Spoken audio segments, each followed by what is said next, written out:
Hello and welcome to a look at Bangkok Nights for the Commodore 64.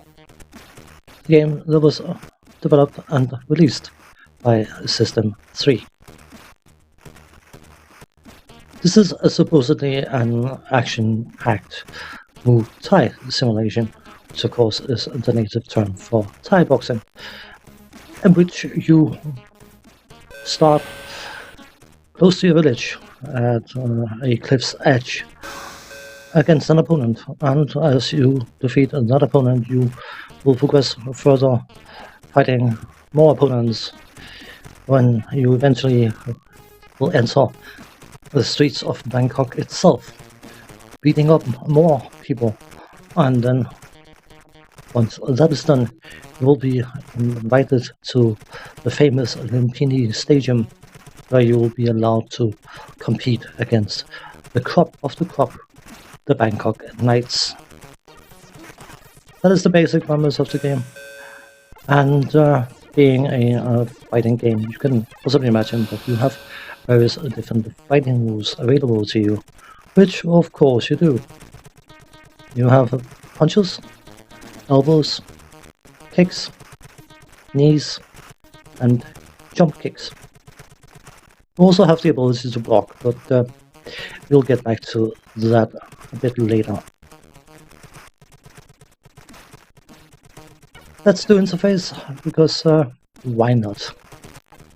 If you look at the bottom left side, you can see there are two sets of bars, one for player 1 and one for our opponent. The upper bar is the energy meter, and if that runs out, whoever has the energy bar that runs out will be knocked out. And the bar underneath that is the punch meter. It actually doesn't define the punching power, but the ability to punch. So if you run out of punch power energy thing, you cannot punch, kick, scream, cry, yell, whatever it is you're trying to do before you have restored some. And that will restore over time if you stop trying to punch into thin air. You have similar bars for your opponent, they have the same function, and then furthest to the right, not furthest to the right, but to the right of all the bars, you have this spiffy timer thing, and if it runs out, then whoever's got the most energy remaining will be declared the winner of that round. Each match, bout, call them what you want, requires 3 wins to win. So you can have close call matches at 3-2, but it is not something you are likely to experience often once you get the hang of this game. To the right there's a score. The lower score number is the score for the current round, and the upper score number is the score for your total play. And if you notice that that number is different from time to time, you don't need to see me screw up, so happy editing sorts of that.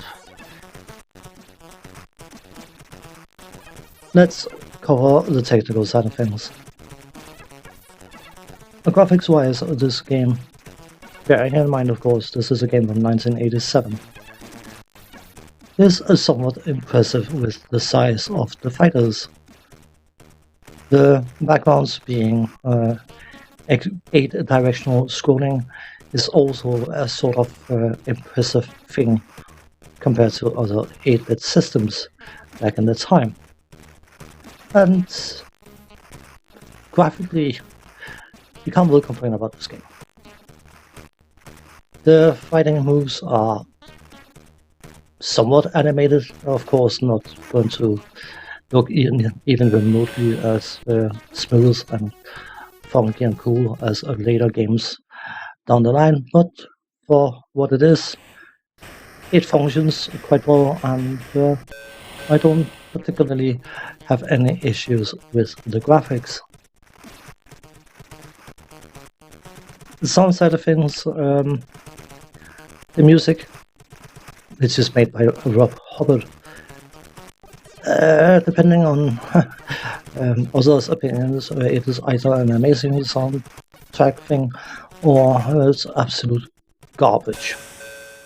Some people have declared it to be the worst Rob Hubbard ever made. And while I wouldn't be that harsh towards it, I would definitely say that it cannot, in any way, shape, or form, compare to Rob Hubbard's best Commodore 64 music. And those in the know will definitely know there was quite a bit of that.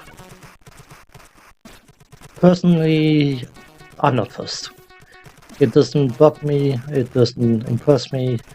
I can happily ignore it and not be influenced by it in any way, shape, or form. Sound effects.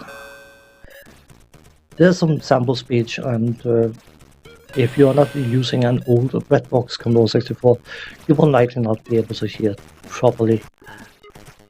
And that means that the speech and the sound effects becomes a bit passive, if I can use such a phrasing for sound.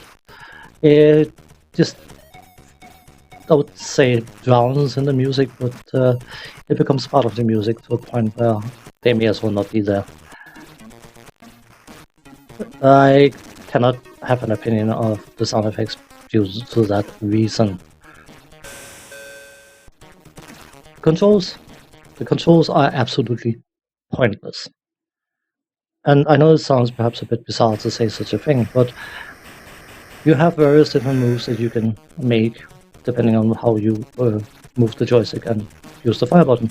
But because the fighting is proximity based, that means that if your opponent is too close to you, you cannot deliberately screw up and try to kick him in the face even though he's so close that, but whatever, the game will say no, you want to knee him now.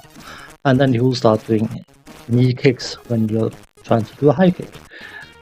And that means that the controls become completely and utterly pointless. When it comes to the gameplay, you'll also quite quickly realize that that is, I wouldn't say non-existent, that's a bit harsh, but the way to win every single fight in this game is so that your opponent wear himself out by punching, kicking, and screaming until they haven't got any more punch meter to make use of. They run into their face and wear them down.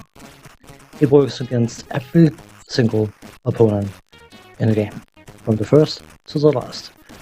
Fail-safe way to win every single fight. Of course, the fact that you have a hit detection that is so incredibly accurate that as long as the two fighters are in the same city, they can actually hit each other. It makes the fighting a bit of a throwaway thing, and that is rather unfortunate for a fighting game. Yeah. Not exactly a highlight in System 3's release library, to say the least. On that note, thanks for watching, take care, see you next time, bye bye.